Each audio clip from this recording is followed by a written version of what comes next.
Hello दोस्तों, स्वागत है आपका मेरी बुक चैनल पर। आज हम बात करेंगे उस किताब के बारे में जो आपके पैसे को प्रति सोच को बदल सकती है। The psychology of money. यह किताब हमें सिखाती है कि धन और निवेश के बारे में सोचने का सही तरीका क्या है। तो चलिए इसके कुछ महत्वपूर्ण सबक समझते हैं।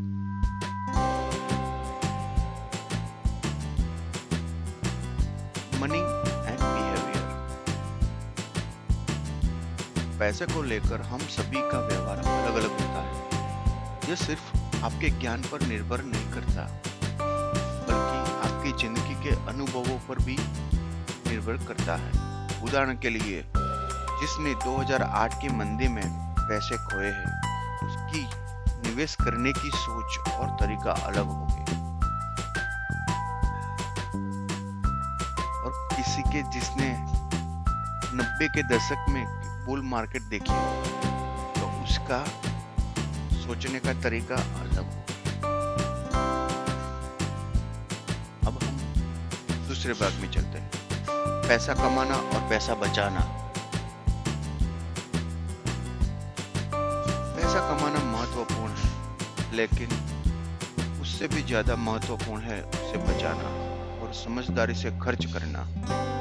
कई बार लोग बड़ी कमाई को ही सफलता मानते हैं, लेकिन असली सफलता है अपनी लाइफस्टाइल को इस तरह मैनेज करना कि आप जितना कमाते हैं उससे कम खर्च करें। इसमें मनोविज्ञान यह है कि हमें दिखावे से ज्यादा अपनी आर्थिक सुरक्षा पर ध्यान देना चाहिए। चलो दोस्तों, नेक्स्ट चलते हैं, लॉन्ग टर्म इन्वेस्टिंग का महत्व। पैसा तब बढ़ता है जब आप उसे लंबे समय के लिए निवेश करते हैं। कंपाउंडिंग का जादू तभी काम करता है जब आप उसे समय देते हैं। उदाहरण के लिए, अगर आप 10% रिटर्न हर साल पाते हैं, तो 10 साल में आपका निवेश दोगुना हो सकता है। लेकिन सबसे मुश्किल है धैर्य रखना और बाजार के उतार चढ़ाव से प्रभावित न होना। अगर आपने लॉन्ग टर्म इन्वेस्ट करा होता पिछले 10 साल से, तो आप देख सकते हैं आज स्टॉक मार्केट कहाँ पे है, कहाँ से चला था। अगर किसी ने 2008 से इन्वेस्टमेंट करना चालू किया होता, तो आज उसके पास कितना पैसा होता। तो यही इम्पोर्टेंट है लॉन्ग टर्म इन्वेस्टिंग का। रिच और वेल्दी होने का अंतर। रिच होने का मतलब है बड़ी कमाई करना, जबकि वेल्दी होना मतलब है संपत्ति जमा करना। अगर आप अपने खर्चों को कंट्रोल नहीं कर सकते, तो आपकी बड़ी से बड़ी सैलरी भी आपको आर्थिक सुरक्षा नहीं दे पाएगी। असली वेल्थ वह है जो दिखाई नहीं देती, जैसे कि बैंक में बड़ा पैसा, निवेश या रियल एस्टेट।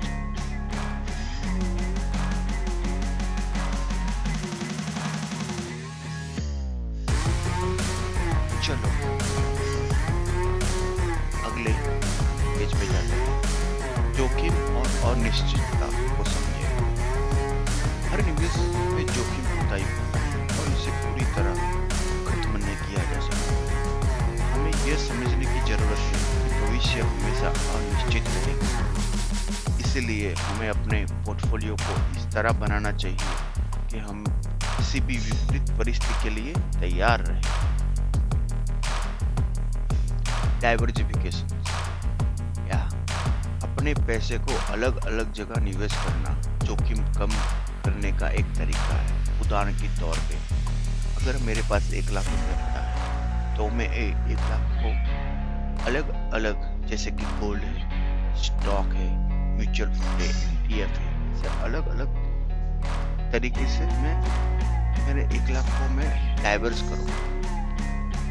इससे अगर स्टॉक मार्केट में अगर गिरावट आती है, तो कोई और एसेट्स क्लास गोल्ड वो हमें बचाए।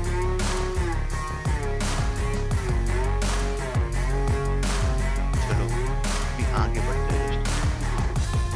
पैसे के लिए अपनी सोच में साइकोलॉजी ऑफ मनी यह कहती है कि हमें पैसा सिर्फ साधन के रूप में देखना चाहिए, न कि खुशी का स्रोत। यदि आपके पास साधारण चीजों में संतुष्टि पाने की कला है, आप कम पैसों में भी खुश रह सकते हैं। इसीलिए पैसे का मतलब सिर्फ खर्च करने में नहीं, बल्कि सही जगह निवेश करने और सही समय पर बचाने में भी है। तो दोस्तों, ये था द साइकोलॉजी ऑफ मनी पे कुछ मुख्य सबक। अगर आप चाहते हैं कि हम इस किताब के और भी गहरे पहलुओं पर चर्चा करें तो कमेंट करके बताएं। चैनल को सब्सक्राइब करें और इस वीडियो को लाइक और शेयर करें ताकि और लोग भी इन महत्वपूर्ण विचारों को लाभ उठा सकें। मिलते हैं अगले वीडियो में, तब तक समझदारी से निवेश करें और खुश रहें। और ये वीडियो को, ये चैनल को लाइक, कमेंट और शेयर करना ना भूलें। और ये चैनल मेरी बुक को सब्सक्राइब करें।